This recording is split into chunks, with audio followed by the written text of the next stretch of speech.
Hello students, hope you all will be fine. Remaining part of the lesson, the last leaf we will be starting. In the previous video, we had discussed that Johnsy, who was sick of pneumonia and her chances were very less. She was all the time she was disappointed, feeling sad, and in a gloomy situation. And her friend Sue was every time trying to motivate and inspire her, but she could not be motivated and inspired. And in the last one, an idea came in her mind, and she said that you just remain here, and I am coming in a few minutes. And she went to her neighbor's house, uh, whose name is Berryman, and Berryman is.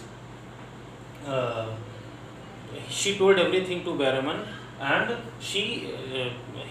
Berryman, he just expressed his anger and his contempt against contempt means disrespect against whom? Against Johnsy, that why she is thinking in that way.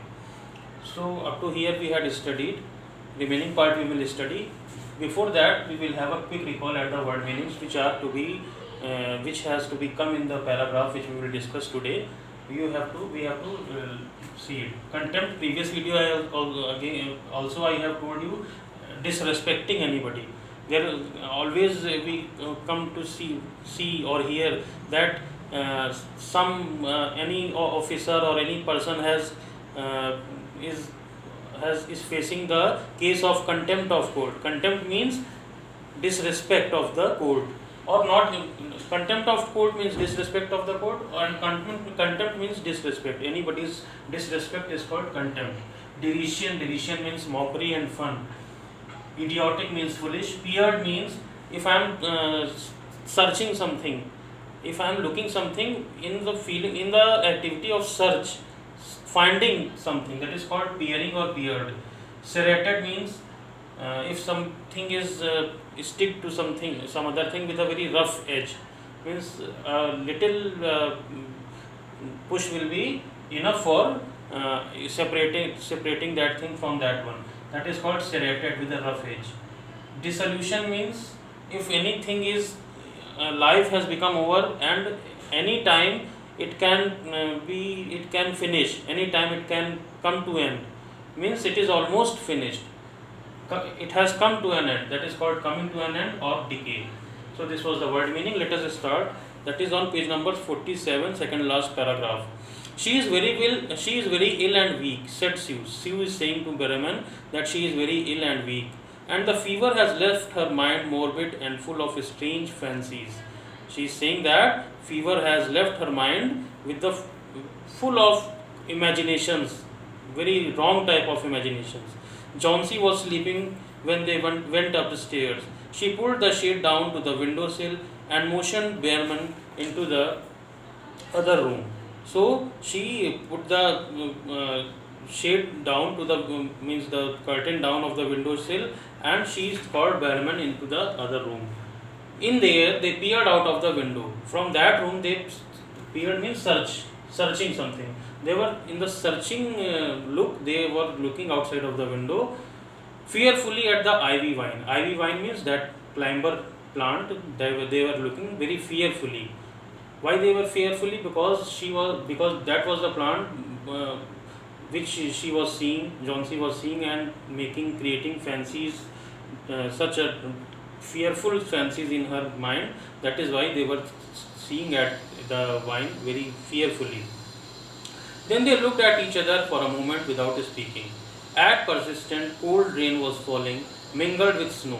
Berryman, in his old blue shirt, took his seat as the hermit miner on an upturned kettle for a rock.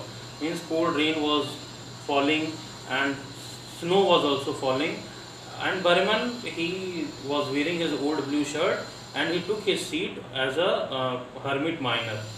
And a kettle was put there, and he sat on that, and as a hermit miner for giving pose to her. When she awake from an hour's sleep the next morning, she found Johnsy with dull, wide open eyes staring at the drawn green shade. So when Sue awoke from in the morning, she saw that Johnsy was, her eyes were wide open and a dull type of look was there, and her eyes were staring at the any green shade of the wall. Pull it up, I want to see. She is saying that pull it up, I want to see what is there you are seeing there. She ordered in a whisper. Whisper means very in a slow voice. She said, "Wearily, Sue obeyed. Obeyed. Sue obeyed what she said. That she pulled the curtain and she showed the green shade what was made uh, on the wall. But lo, after the beating rain and fierce gusts of winds that had endured through the livelong night, there yet stood out against the brick wall one ivy leaf. But she was surprised to see that fearful rain was there, whole night rain was there, wind was there, and that one leaf which she had been seeing since the previous day, it remained like that only. It was the last one on the vine, so it was the last leaf also on that plant. Vine means the plant which used to take support to climb up.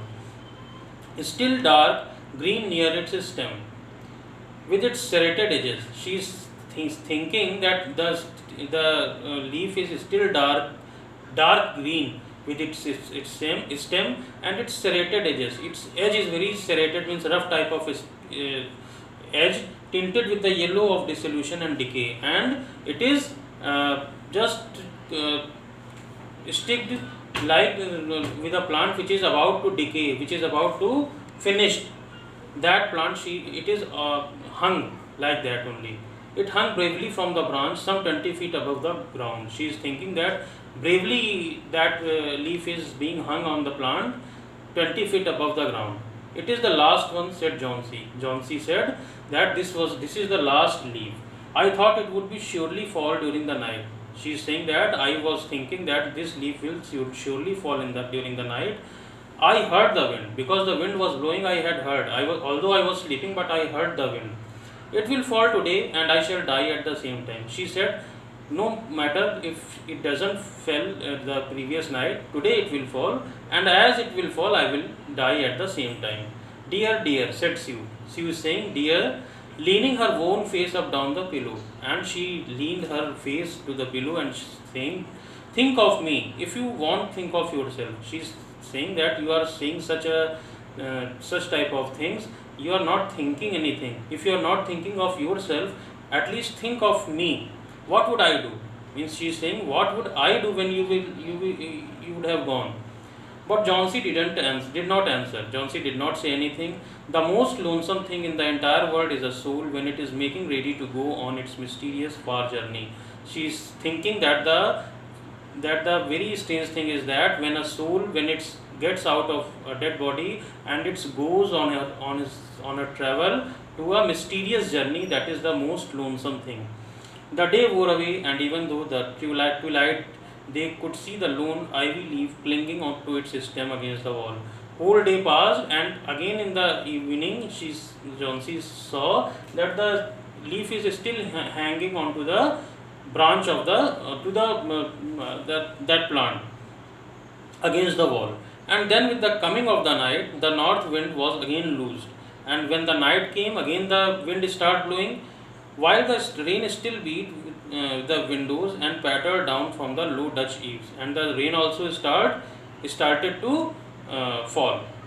When it was light enough, Johnsy the merciless commanded that the shade be raised, and when the light was enough, she said that the shade be, you raise the shade. I want to see it very nicely.